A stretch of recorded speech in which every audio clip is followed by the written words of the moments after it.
Welcome to Business Innovators Radio, featuring industry influencers and trendsetters sharing proven strategies to help you build a better life right now. Hello and welcome to this episode of our program. This is Mike Saunders with Marketing Huddle, and today we have with us Francesca Kuglen with Herzing. Welcome to the program, Francesca.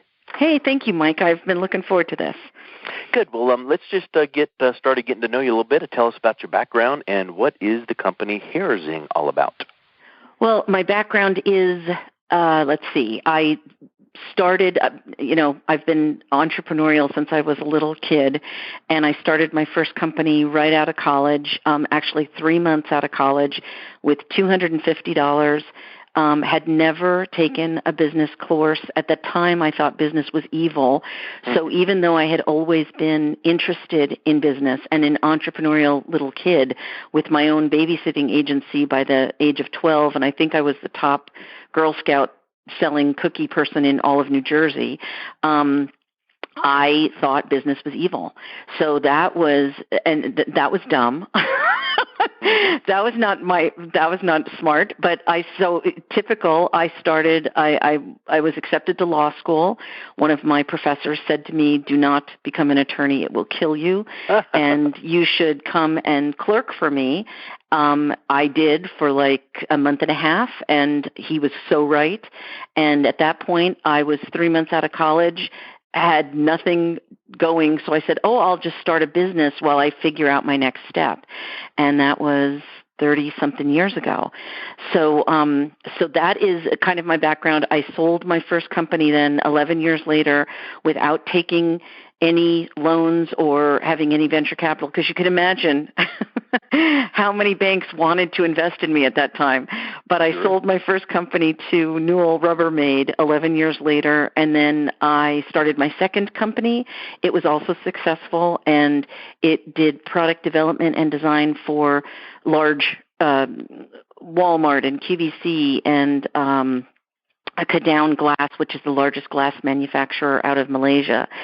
And that also had a really great 11-year, 12-year history.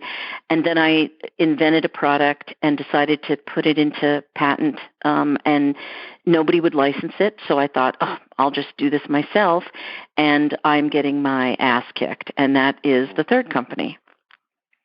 Well, it sounds like there's many lessons that we could probably speak for hours and hours on through that whole diatribe. So you should write a book on that. But when I hear you say things like licensing and patents, I'm an avid watcher, I'm sure you are as well, of Shark Tank. Well, what do you do, or what have you seen in your experience when you start having a product that maybe starts to take off, and many people are not so lucky to sell it to a major company for however much money you got or they could get, but somehow now it starts getting some awareness out there, especially these days with social media. Well, how do you protect those products that you're making so that someone doesn't come along and scoop it up or steal a patent or start infringing on what you're doing? Okay, so by the way, here's what's interesting. I am an extraordinarily optimistic person. I think anybody that's in business has to believe in themselves and believe in a system. So I don't want to be the wet blanket here, but I also feel that out on the net there is so much disinformation to small businesses that I want to be scrupulously honest at all points. So here's the reality. The cold, hard reality is the patent office and patents are not a small business person's friend. It isn't because they're malicious.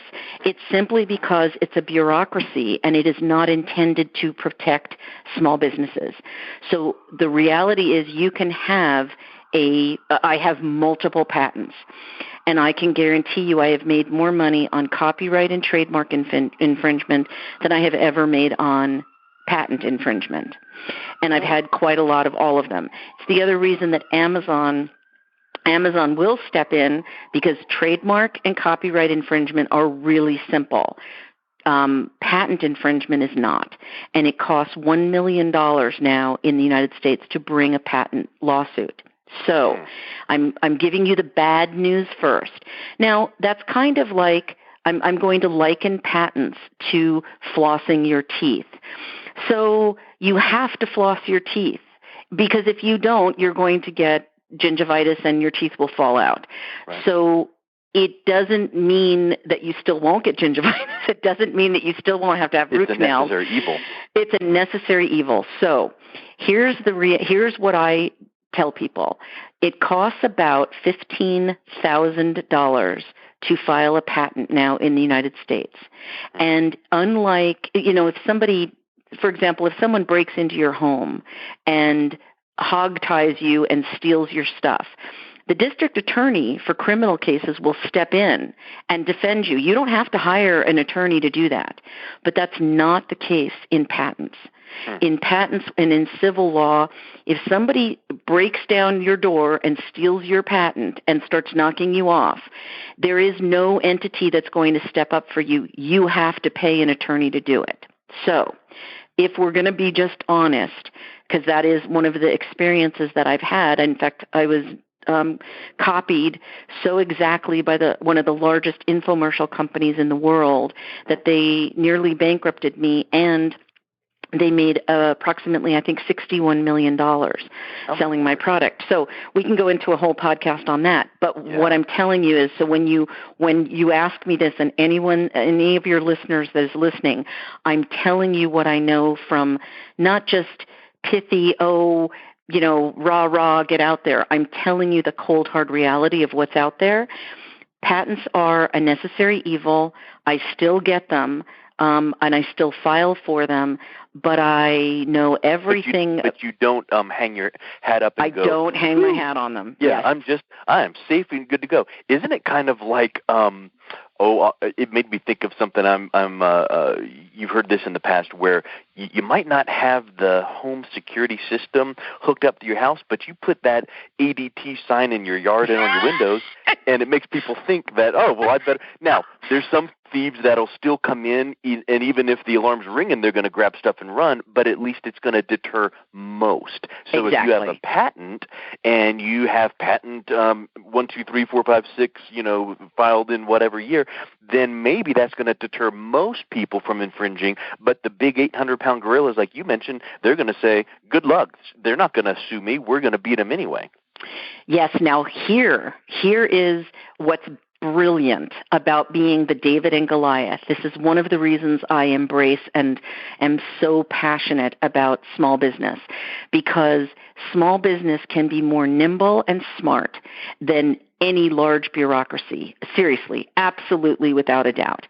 So wherever there's a system that has been exploited by large companies, the other side of that coin is that smart entrepreneurs can look at that same system and use it for their own. You don't have to be, you don't have to be evil or heinous as they are.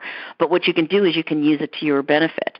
And by that I mean, so when what happened to me, I was not I didn't have an alignment as I do now, but I didn't have an alignment with mass market. When someone in this country that's large wants to take advantage of the market, they want to sell, they're not looking to knock you off and go to Bloomingdale's. That's not what they want. They want Walmart, Kmart, Target, CVS, Walgreens. So the good news about patents is that this is the brilliance.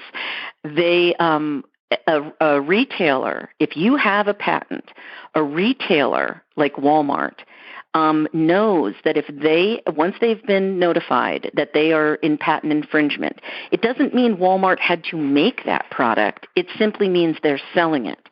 They are then liable for a whole lot of money. That is something that the court system has done. So guess who doesn't want to be involved in that? People don't realize this. Retailers. Yeah. So retailers are not going to be the ones knocking you off. Retailers exist in our system just because they're distribution. They have great distribution. That's what they do. They're not manufacturers necessarily. So had I had an alliance with a large company, I would have been able to go to that large company to say, hey, were being knocked off, and they would have been able to step in, and I would have been able to go to Walmart and say, guys, you've got, I've got a patent on this. What happened to me is that I was in patent pending. So one of the caveats I want to mention to people is there's a backlog of about 2.5 years at the patent offices now. So it's going to be from the time they open your patent application till the time you are granted a patent or not. It'll be about 2.5 years. So you should take that into consideration, because during the time, the 2.5 years, you can be knocked off and copied, and there is nothing. Even Walmart won't stop it. Nobody would stop it because, quite frankly, it's not illegal. It's once you've passed a certain place in the line that it becomes really scary. So let me take that into just words that everybody can understand. So, for example, now, strategically, if you are a small manufacturer or a small inventor, and you know that your product is where it's going to sell is primarily online, for example, at Amazon or somewhere else, or on your own website, and you believe it has a place in mass market, I would tell you strategically to immediately begin to find a large company who might want to license that product from you. And here again, this is where patents come to your rescue. The truth is, most large companies don't want to knock you off. I was dealing with an infomercial company. That's all they do. That's pretty much all they do.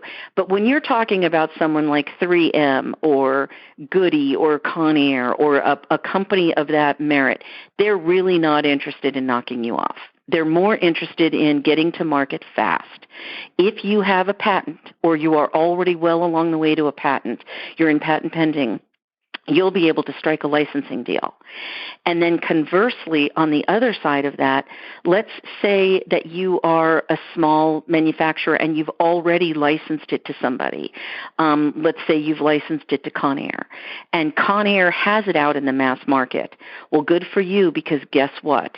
Once the mass market is sealed, once somebody has their claws into that and your product is selling there, Walmart is not going to buy a knockoff.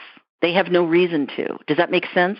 They gain nothing. In fact, they stand to lose quite a lot, because they've already got the product from somebody that has the ability to sell and distribute to them.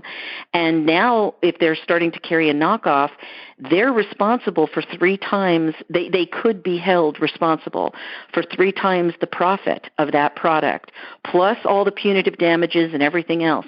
So they're going to be the risk that. Exactly. So this is when I talk about strategy. I'm still saying nothing's changed. You still have 2.5 years into the patent system. You still have $15,000, and you still have a lot of hurdles.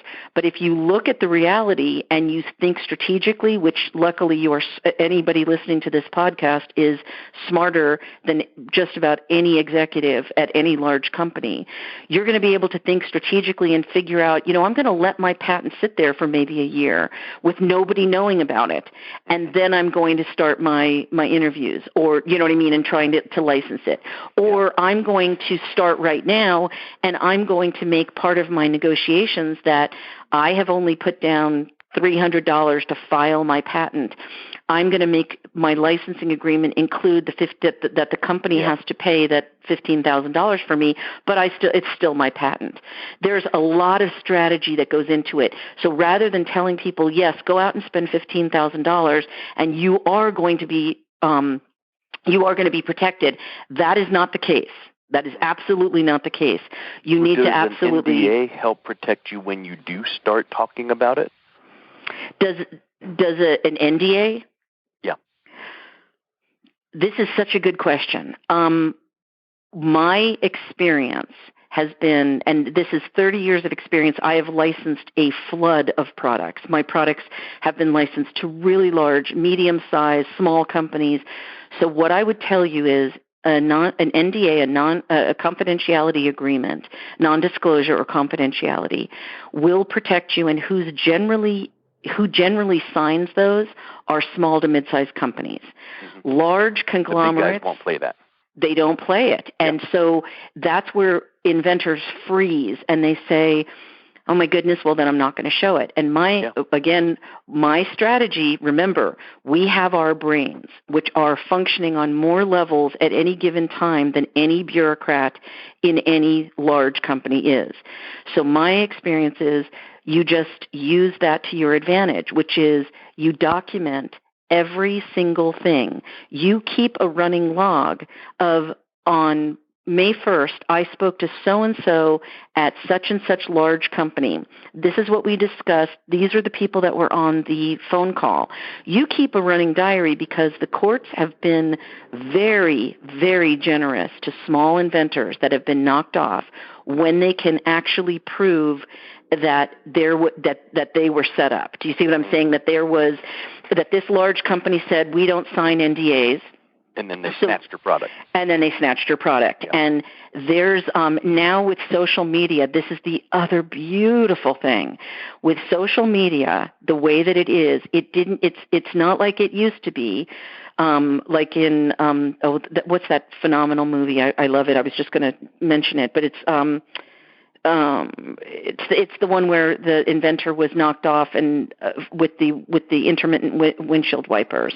Flash of Genius. It's not like that. Now, if a small company is being completely vilified, if you have just been beaten to a pulp, you can take to social media in a way or have others take up your cause that will immediately stop a lot of things that used to happen all underneath the rug. Companies, especially large companies, are very sensitive about how they are perceived. You mentioned about keeping a log, but let's be honest, some small business could manufacture and create and lie on some log unless you got on a recorded call, and then that's going to make people feel nervous. So what if you did this regarding social media before you like do a true launch, you're a year into the patent process and whatnot? What if you just started using some hashtags? And hashtag, product name, and, hey, it's coming soon, or hashtag I filed for a patent, wait, fingers crossed. And then now all of a sudden you could point back to, a year and a half ago, 6 months ago, whatever, and go, look, I launched this, and here's when I filed patent, and here's the proof. It's in the social media world. You know what? I'm going to tell you, Mike, that's pretty brilliant. I've never considered that nor heard of that. That is a brilliant idea. Thank you. That is like the new 2.0 way of sending yourself a letter in the mail. Exactly. No, I think that's great. Anything that's emails that has date stamps or time stamps or anything like that is considered now wonderful, like great in the courts. I'll liken it to where women's sexual harassment, the cases that were fought on sexual harassment, there have been women that have been able to prove because, in fact, they were keeping diaries. Do you know what I'm saying? Now, the courts never said, we're going to go back and we're going to date this, we're going to try to analyze the ink or whatever, because what happened was the jury and the judge said, you know what? This pretty much shows a pattern. Yeah.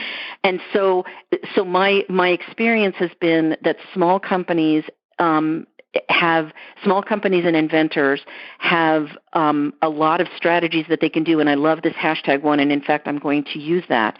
Well, how about this? And I'm not familiar with patents, but when you file for a patent, do you get some sort of a patent filing number? Oh, yes. So now this is being hypothetical, but what I just mentioned with hashtag, that's a easily searchable, stream, as you know. Well, part of the strategy is protection, but the other part is part of a pre-launch. So you could be doing this hashtag, product name, kind of a thing to kind of create some tension in pre-launch. But what if, like, for instance, isn't it true that when you do file for a patent that somebody somewhere somehow can they can figure out who filed for what? So that number, that patent filing number, is really not it's not like your social. So could you use that as one of your hashtags and go file for patent, hashtag 12345, and now that darn well marks the line in the sand?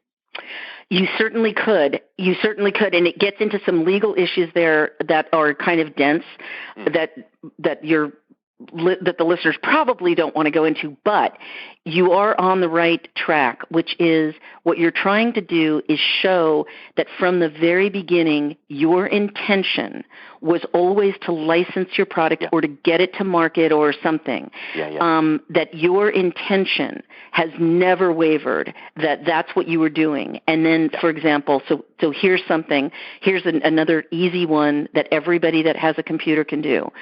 After you have spoken on any sort of phone call, because you're right, you can't record people without their acknowledgement and understanding. And you're never going to get that to happen. Yep. But what I do, and I have been talking about this and lecturing across the country about this for the last few years.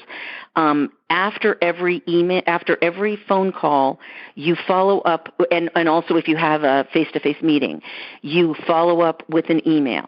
And that email is never actually written for the person you're emailing it to. It's written for a third party. Yep. And so you're not obnoxious, but you do say things like, thanks for meeting with me today, or thanks for our conversation today. I understand that your company has a policy of not signing NDAs, and that you do that, for whatever reason, and you list it. And you know that I was concerned about that. But thank you for assuaging my fears, because that you said that you are very interested in licensing this. You're very interested in taking it to the next step. Do you see what I'm saying? And what you do is you outline it, and then you say, so I'm really interested in speaking to you again on such and such a date. Here's the next steps. Here's what I'm doing. And then you send that email out. And the minute you hit send, a third party down the line sees exactly what's happening. And those have you take that sent email and throw it in your little product folder on your computer. And now you've got again, one other line of proof and documentation. It's unbelievable what you have to do and be prepared for, and there's all kinds of tips and tricks. Let's kind of shift gears and go into what is your hair zing product, and we'll wrap up with that. Well, my hair zing product is essentially it's two hand-woven curved hair combs that are gathered with either silicone or stretchy elastics or something else. But it's together, the three elements create a product that is the only product that's ever been invented that doesn't put pressure on women's hair. So myself, I have baby thin fine hair that I swear it falls out if you look at it wrong. So there is nothing that will hold my hair without breaking it or anything. And yet I need it to be looking presentable. So I created this product, and I knew that it would work as well for me as it does for women with really thick hair or anything else. So that is what Hair Zing was started on. And I should tell you that word of mouth, no traditional advertising, and even getting my vernacular, but even getting my ass kicked as we have an alliance now with Conair.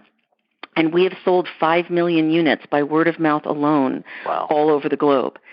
So the other thing that I want to tell your listeners is, I had a really bad experience. I also have had 30 great years of licensing and not being taken advantage of. If you do not get out there, you cannot win. If you hold everything underneath a barrel and are afraid someone's going to knock it off, they will. And I always tell people, you know what, you can walk down from right near our office. There are 4 dry cleaners all within walking distance. And each of those dry cleaners has been in business for years and years. That means don't be afraid if somebody else is a dry cleaner. Do you know what I mean? Don't be afraid if somebody else has your product.